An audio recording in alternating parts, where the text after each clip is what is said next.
Hello, folks, and welcome to our webinar that's going to show you how to make at least $200,000, maybe even closer to $300,000. Okay? We are going to take only 15 seconds for any latecomers and also give you an opportunity to get a pen, paper, something to take notes with, because I think you're going to pick up some points. And I've got some data for you that I think you'll want to record. All right? So, 15 seconds and counting. All right, let's go ahead and get started. Let me turn my camera off, people, so you don't have to stare at me. There we go. All right, guaranteed way to generate $200,000 in incremental revenues in 1 year. All right, so here are the rules for the next 30 minutes, if you don't mind. I'm going to offer you some really what we think are practical and tactical ideas and things you can do starting right away. We think that's what you're looking for. We hope to give it to you. All right. Secondly, there's a chat box to your right. If you have a question, if you have a comment, go ahead and make a notation there. Paula, who runs behind the scenes here for us, and thank you for that, will see that note and make sure that I get it at the end. Okay. All right. Lastly, now I told you to, or I suggested you should take notes, and here's why. Empirical data has proven that if all you do is sit through the next 30 minutes and listen to what I have to say, you might retain 10%. If you take notes, like you're doing right now, you're going to retain 72%. And the way to get it to 94%, by the way, for what it's worth, is to be able to teach this stuff that you learn to someone else. When you teach, you learn. Okay. All right. Let us start off by thanking Doug and Dan Supon with RX One Shop. These guys are saving pharmacists all over this country tens of thousands of dollars in added costs. They buy in bulk and they sell to independent pharmacists. And my understanding is they're expanding their services into all items in the store, not just prescriptions. So these guys, Doug and Dan, they don't have to be doing these webinars. They're doing them as a value add to their customers. And they're not making any money doing this. It's simply a service they're providing to you to make you more successful. That's who these guys are. They care, and they're good at what they do. So if you're not a client of theirs, if you're not a customer, you want to check them out, okay? All right, quick reference on who you're dealing with here. I'm Don Farrell. I founded and am Chief Cultivating Officer of a company called Fresh Revenues. As the name would imply, we show our clients how to make more money. And we do that predominantly through showing them systems, processes, and through training specifically in service, sales, leadership, and culture building. So that's what we do. We do it all over the world. The U.S. Navy is a client of ours. We're dealing with their 86 bases all over the world. We have hospital clients, we have hotel clients, we have a hotel background. And the cool thing about having a hotel background, for what it's worth, is when we are selling conventions and meeting space and sleeping rooms in hotels, we're selling something that's incredibly perishable. We're selling time and space. As a result of that pressure to produce, because it's so perishable, we've become better at selling. We've become better at servicing. So I am able to take all those lessons learned in all the years that I've been in hospitality, and I started out at 15 washing pots and pans and worked my way up through the ranks. So we've been able to take those things and build them into our training stuff, okay? For whatever it's worth, there you go. All right, what I thought I would do is to share a 30,000-foot look at your world as seen by Cardinal Health and NCPA. And NCPA, of course, is National Community Pharmacists Association. I read cover to cover their 2016 digest, they call it. And what they're saying is your marketplace is $81.5 billion big. Those are just independent pharmacies, okay? So you're getting your piece of whatever that pie is. Average number of pharmacies each owner owns, 1.79. New prescriptions is about half of your business. Annual sales, 2009, 4.026 million. Look what it's been doing in years. 2012, gone down. 2015, gone down. So you've had some erosion in your business, okay? In the green area, the box, 14% of the average of the people that total pool generated $6.5 million. 34% fell in that 3.5 to 6.5 range, and then the numbers go on, okay? So I think the takeaway here is whether it's online shopping or it's the big box stores or something is driving lower revenues to your stores. And hopefully with some of the stuff you learned today, you can reverse that trend, okay? And even if you're increasing in sales, we think you can increase sales even more, and hopefully you do too. Gross margins, 22.3%, and lately they've been stable, but in 2010 they were a little bit higher. 82% of you offer medical adherence programs. 9.7 times a day you're talking to a physician. 67% have a mobile app. Full-time employees have gone down in the last few years, okay? About 9.4 today. Of those full-time employees in 2015, here's how you stacked up, okay? Pharmacy practices settings, Independents, you're about as large as the traditional chains at 22,160. There's plenty of you out there, okay? Services, 83% of you offer medication therapy, medical adherence, home delivery, 65%, blood pressure monitoring, immunizations, travel vaccinations, online refills, pet medications. So you've got a litany of services you offer. And I'm here to say, as a consumer of pharmacy goods, I didn't even know what some of this stuff was. I didn't even know my pharmacist offered it. So we've got to find a way to be able to communicate this stuff. All right, we got to be able to find a way to communicate it so we can sell it. All right, let's change gears. Enough of the 30,000 foot look. Let's take a look at a word, and that word is satisfaction. I have an opportunity to speak in front of large audiences quite often, 10,000 people, 3,000 people, as little as say 10 people. And I ask every single audience, every single time I presented, which is over 1,600 times, how many of you are in the business of satisfying your guests, your clients, your customers, your consumers? Is satisfaction the name of the game? And they say absolutely positively is. 99.9% of the audience says it is. And they're wrong. It's something else. And that something else is loyalty. When you deliver more, and this is key, you're writing stuff down, this is a good time to do it. If you deliver more than what people expect, you're driving more than just satisfaction. Satisfaction is giving people what they expect. Is that the business you want to be in? I think that's the business that your competition wants to be in. You need to be in the business that surprises people. You have a unique selling proposition, also known as USP, and you deliver one or two or three things they didn't think they were going to get. A happy surprise, all right? And three things happen when you do that. You're driving loyalty. Three things happen.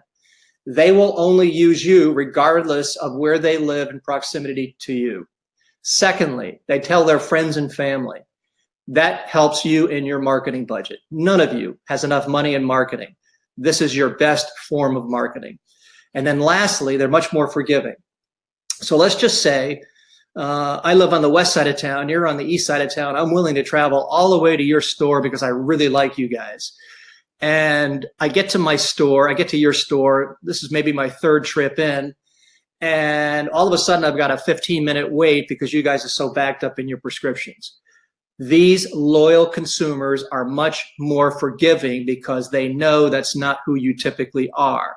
And when they get to the counter, you're bleeding for those people. I mean, you're empathizing, you're apologizing, and they truly feel like you mean it because you do, okay? All right, now, how do you drive that loyalty thing, okay? You drive it by delivering something your competition isn't. And I'm going to say you already know that service separates you from your competition. Service is the difference between you being a commodity or someplace that I'm going to become loyal to, okay? Now, here's the distinction. I think when you talk service to too many pharmacists out there, I think they think that it's merely smile, use the consumer's name. End of story. Now, that's a good start, but there's so much more we could be doing and should be doing, okay? Next. When you offer a USP that is focused on your sales, is focused on your service, is focused on your commitment, you care more about the people who come into your store, then that becomes the priority versus the volume you're filling prescriptions, okay? So you're in a quandary. I mean, you're bankrupt for time, and you're faced with, do I offer good service or do I fill out more prescriptions? Well, you see the dollar signs when you're filling out more prescriptions, but are you truly driving loyalty? You're probably not. You're a commodity. You're doing what your competition does. And there's no point of distinction. There's no loyalty. You run the threat, they're going to go somewhere else for what they think is a cheaper price, closer to their house, whatever it is.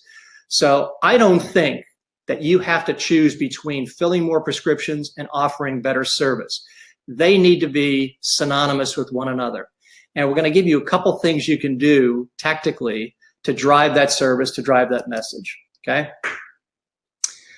Your USP suffers when you say out loud, you say to yourself, I'm too busy to deliver the service that needs to be done. I'm too busy to go out and make sales calls. You are busy. There's no two ways about it. But if you want to work smarter and you want to gain more revenues and you want to see that revenue top line growing year after year after year, then you're going to have to dedicate some time and effort into selling and into servicing, okay?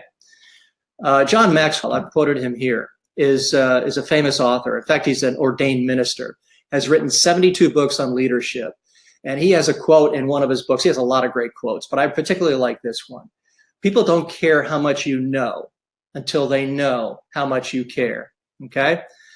I think that that's what you should be all about. Communicating that care, delivering that care so they know the point of difference, okay? So let us, can we ask our question here, our poll question, please, Paula? We're gonna ask you, let me get the question, or if I do this right, where's my poll? I can't find my, there it is, okay. Do you have a dedicated salesperson making outside calls? Can you answer a number in there? Either 1, 2, 0, whatever the number might be, all right? So go ahead and note how many salespeople you have out making sales calls. And the results are coming in. All right, in previous webinars we've done, it was about 30% said yes. In this poll, it's about 50-50, all right? So let's talk to both of you. Let's talk to especially the folks that don't have a salesperson. First and foremost, who could they be calling on? Your dedicated salesperson out making sales calls. I'm gonna show you an ROI in just a bit, but let's just talk about who they're gonna call on. Doctors, nurses, nurse practitioners, that's common sense. But what about coaches, athletic directors, and school officials? So take it from a dad. I'm a dad, and I've got 2 kids that started playing sports at 5 years old, and they played through college. And I can promise you that if I had a relationship with the coach who had a relationship with a pharmacist to help my son and help my daughter, that would have gone so far in driving loyalty. So why not make these kinds of sales calls? And by the way, you have to ask yourself, when does the actual loyalty process begin? It begins on the sales call when you call on a coach, for example, at a high school, and he doesn't even need you yet, but tonight he does because something happens to one of his players. Something happens tomorrow. So loyalty begins the second you make a superior sales call. Doesn't begin when the phone rings, doesn't begin when they walk in. It begins on the sales call if you're being offensive minded, okay? Nursing homes, assisted living. Here's one. I thought of this and we haven't done it yet, but I want to do it. I want to see you guys do it because I know it's going to work. You approach communities who have homeowners associations and you ask them, can I make a presentation to all of your residents about some special offers and situations that we think they're going to be excited about? And I think you'll find these communities receptive because they're looking for vehicles like yours. They're looking for tools like yours to create a better living environment for their people. So if you do that on the west side of town, your store's on the east side of town, you're asking people to drive that far. When is the last time one of their pharmacists actually took the time and trouble to do that for them? None of them do. You will you will earn some of their business. You will earn loyalty, okay? Networking groups like chambers, business after hours, economic development. The list goes on and on and on. And when you make these sales calls, it just can't be a sales call. It has to be a superior sales call. You have to know how to create points of difference between you and your competition. You have to understand how to get their needs. And here's an important point. We call it personality partnering. You've got to be able to teach your people how to say the right things the right way. It's more important how you say something than what you say. And this personality partnering is going to go a long way if they understand how to use it. Okay. What else can they do? They can customize the benefits for your store. So they've got to come up with a benefits presentation. They've got to come up with a value add statement. Okay. And then how do you follow up in a unique way? You can't just send an email saying, hey, have you decided to use us? Or, hey, look forward to working with you. No, it's got to be a unique something that's compelling. We can show your people how to do that. Okay. Now, to keep this all organized, they've got to have systems and processes set up in an office. They've got to be able to generate call reports. They've got to be able to track this information. They've got to be able to trace calls for the future so you're following up on a timely basis. You set up what's called geofile so that you're not wasting time bouncing from the east side of town to the west side of town. You're concentrating your efforts where you need to, okay? So I alluded to earlier the adding one thing and doing one thing more than people expected. We're going to call those plus ones. And I want to give you two examples of a plus one. And by the way, it doesn't have to be one. It has to be at least one. It could be 10 different things that you're delivering that they didn't expect. But here's a scenario. Somebody comes to your counter and says, hey, listen, can I ask you where the aspirin is? And your first inclination may be to say, hey, listen, aisle 3 at the bottom left, you'll see them next to the Pepto-Bismol or whatever. Instead of that, of course, you come out from behind the counter, you introduce yourself, you personality partner, you're walking towards the aspirin, you're asking this person, of course, what ails them, and you might have advice on other things that they could be taking or should be taking in lieu of or in addition to this aspirin, all right? So that is something they didn't expect. And quite frankly, it's only happened to me maybe one time. And needless to say, I still do business with that pharmacy today, okay? So there's an example of a plus one. Here's another example. The survey that we looked at earlier, the NCPA survey, said that 65% of you have a delivery driver. So here's what's happening, I believe. Either they show up in a logoed identified car or not, in a logoed and identified shirt or not, and they ring the doorbell, they knock on the door, the person comes to the door and they say, here's your stuff. How much more could they be doing? Needless to say, it ought to look something like this.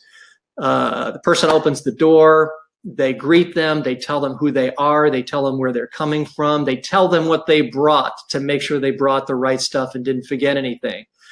If there's any kind of notations or things they need to be aware of regarding their insurance, you would talk about that now. You would ask them if there are any questions. You would ask them if there's anything else I can do for you. And then you thank them heartily for using your store, using your business. Those are plus ones. And you just don't bring an employee in and say, hey, do this stuff. You've really got to skills practice it, okay? So let's talk about the math. You are out making sales calls. You have someone dedicated outside making sales calls. We know that you can make 10 calls a day. And I don't mean a call is you walk in, you look for someone, they weren't there, you left a message. That's not a sales call. A sales call is when you're able to qualify and quantify a potential piece of business, okay?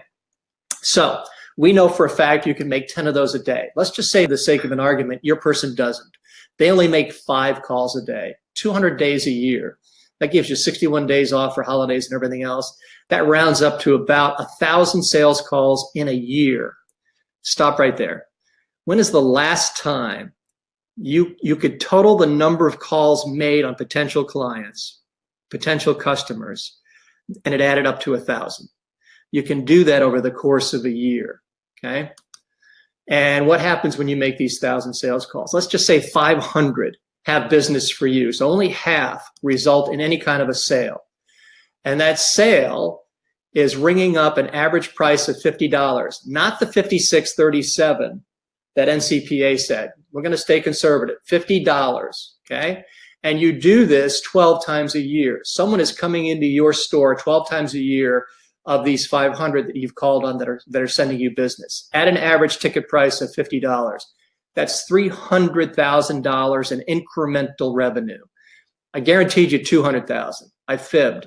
It's actually 300,000, but I don't want to scare you away. It's between, let's say, $200,000 and $300,000. 200 would be real conservative in my mind. Okay. Now that doesn't even include doing the plus ones and all the stuff that you're doing in your store that's driving more loyalty and driving more repeat business. So here is a way. Is it an easy way? It may sound more daunting than it should be, but I know this. It is probably the best way to increase your business in leaps and bounds if that's what you want to do. Okay. All right. Ensure your growth. Letter F there. Ensure your growth year over year. This just isn't, it's going to happen for a year. You keep building on this incremental revenue. You keep building on these sales calls and these relationships, and you dig deeper and you drive more loyalty. The goal, of course, is to have the vast majority of your customers loyal to you. I'm not sure you can say that today. We've got to be able to get the vast majority loyal. And it begins again on these sales calls before they even need you. Okay? All right. So this is a very short infomercial. If you wanted to hire my company, we would come into your marketplace and we would deliver face-to-face training if that's what you'd like. When it comes to sales, service, culture building, it is so much more effective to do it face-to-face in our opinion. You can reinforce things via the internet, but to introduce things and to turn attitudes and to change focuses really is a lot more effective face-to-face in our opinion, okay? And we're offering a special offer to any independent pharmacists if they hire us and have us come in and train in your marketplace of $2,100 a day plus travel expenses. Now here's a thought. Let's say $2,100 is a lot of money to you, and it is. Typically we charge $3,600 for whatever it's worth. $2,100 is a lot of money. Why not call a couple of other independent pharmacists 40 and 50 miles away to split in the cost of doing this one-day event? It's an 8-hour event. And we cover the entire gamut from sales, service, culture building, and some leadership stuff. All right? You'll have plenty to work with.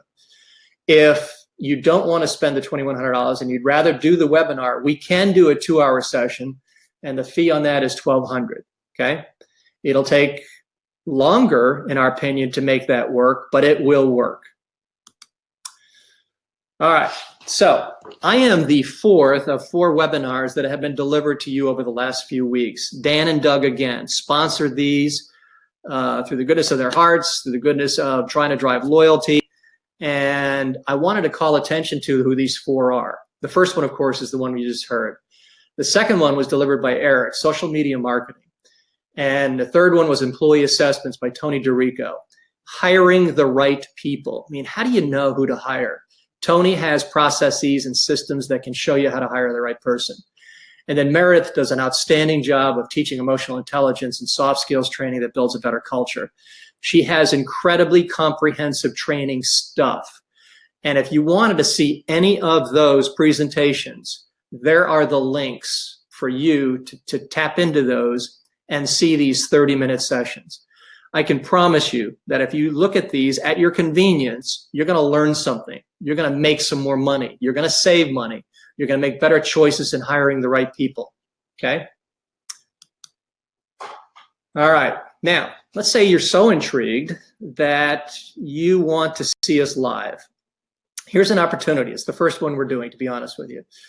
Don Grove is famous, at least he is in our minds, for running a pharmacy that is in a 2,000 person town. And Don is generating between $4 and $5 million in revenues. This guy has been on the cutting edge of pharmacies since the 70s. We're going to do this training boot camp for a day at Don's facility. He has meeting rooms, okay? We're going to do it at his facility. And if you wanted to attend that training event, you have every opportunity to do it. You can tap into that bizleadership.co And the discount, if you use the discount code DONF, will get you down to $395 for the registration. Includes breakfast, lunch, and the 4 companies, the people I outlined earlier, are going to offer you some incentives that total about $3,100 to save you money. Okay, so if you want to see us live, you have an opportunity to do so. And I think the last count I heard, there was going to be 25 different pharmacists coming in for that, but I think it's growing. Okay. All right. Now is a good time to ask if anyone has a question or two. I would be delighted to answer it for you. Okay. So go ahead and type your answer in the chat box, or type your question, I should say, in the chat box. And I'm going to go ahead and try to answer as many as I can. All right. Here's the first question. How can I afford a salesperson? That's a great question. And needless to say, I'm trying to sell something here, but I'm trying to sell an idea first and foremost. And the idea is this: if you want to truly grow your business, if you understand what we're talking about when it comes to driving loyalty, not just satisfaction, the best way to do that in leaps and bounds is to dedicate a salesperson to go out and make sales calls in your marketplace. If he or she, let's call it a she, can drive $300,000 to your business and you're paying her $50,000 a year to do it, there's a return there. And the greatest return is that loyalty that you're driving. The more sales calls she makes, the more people that come in your store, the more they can experience your loyalty, driving kinds of techniques and services and hospitality, the better your business is going to perform starting almost immediately. Okay. So you can't afford not to hire a salesperson, in our opinion. And we do this in all kinds of businesses, be it a assisted living facility, or be it hospitals, or be it the US Navy, or be it hotels. The same principle applies. Okay. So good question. Glad you asked it. All right. Let's keep moving. So let's summarize. First and foremost, drive loyalty, not satisfaction. How do you do that? By offering +1s. Let's brainstorm. Let's brainstorm in the store. Let's brainstorm with us if you want. And we'll come up with +1s that we can skills practice, we can role play and implement. And if you have a morning huddle, a 7-minute stand-up meeting, let's call it, and you're talking to your staff before the day starts, and you're saying, let's talk about yesterday's +1s. What unique things happened? What good things happened? What bad things happened? And you review yesterday briefly, and then you talk more about what are those +1s we can offer today. Let's all give it a shot and let's see what happens. And we'll meet back here tomorrow and let's talk about it. So these +1s are really critical to driving your loyalty. We talked about the math that it takes to make these sales calls. Who are the sales calls on? Doctors, nurses, assisted living facilities, communities, coaches, athletic directors, and the list could go on and on and on. In the interest of time, I can only give you those. They're making these sales calls. They're making 5 a day. They're making 1,000 sales calls at a $50 average check price. 12 times a year, someone comes in and spends that much money. We're talking $300,000. Okay. So if there's anything else you can do to make $300,000, you ought to be doing it. But this is certainly one of those. All right.